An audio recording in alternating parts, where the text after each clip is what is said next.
হরে Krishna. Number মিরাকেলে আপনাকে সুস্বাগতম। আপনার সফলতায় আমার সফলতা। জন্ম তারিখ ভগবানের আশীর্বাদ। এই জন্ম তারিখের মাধ্যমে আপনার জীবনকে পরিবর্তন করতে পারেন। সচিন টেন্ডুলকার তার জীবনে যে ডেট অফ বার্থ যদি ছক লসুগ্রিডের ছকে যদি মিলিয়ে দেখেন, তার 1 থেকে 9 প্রত্যেকটা সংখ্যা শুধুমাত্র একটা সংখ্যা নেই, সেটা 5 নেই।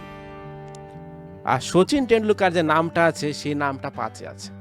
তার মানে 1 থেকে 9 প্রত্যেকটা সংখ্যা তার আশীর্বাদ আছে। আর যতবার টিভিতে দেখবেন সচিন টেন্ডুলকার লেখাটা আসবে, তত মানুষের কাছে সারা ওয়ার্ল্ডে সেটা প্রচার হয়। তার মানে তার 5 কিন্তু অ্যাক্টিভ হয়ে যায় অজান্তেই। যদি 5 যদি অ্যাক্টিভ না হতো, সচিন টেন্ডুলকার নামটা যদি অন্য কোনো নাম হতো, তাহলে কিন্তু তার জীবন অত সাকসেস হতো না। তো সচিন টেন্ডুলকারের সাকসেস হওয়ার পিছনে কারণ হলো তার নাম। এরকম আরও অনেক উদাহরণ দেওয়া যেতে পারে। তো আজকে আমরা এতটুকুই জানতে পারলাম যে নাম আমাদের জীবনে খুবই গুরুত্বপূর্ণ, এবং আপনি আপনার জীবনে যে কোনো সমস্যায় থাকুন না কেন, সেই সমস্যার সমাধান আমার এই নাম্বারে হোয়াটসঅ্যাপ করার মাধ্যমে আমি আপনাদেরকে সমাধান দিতে পারবো।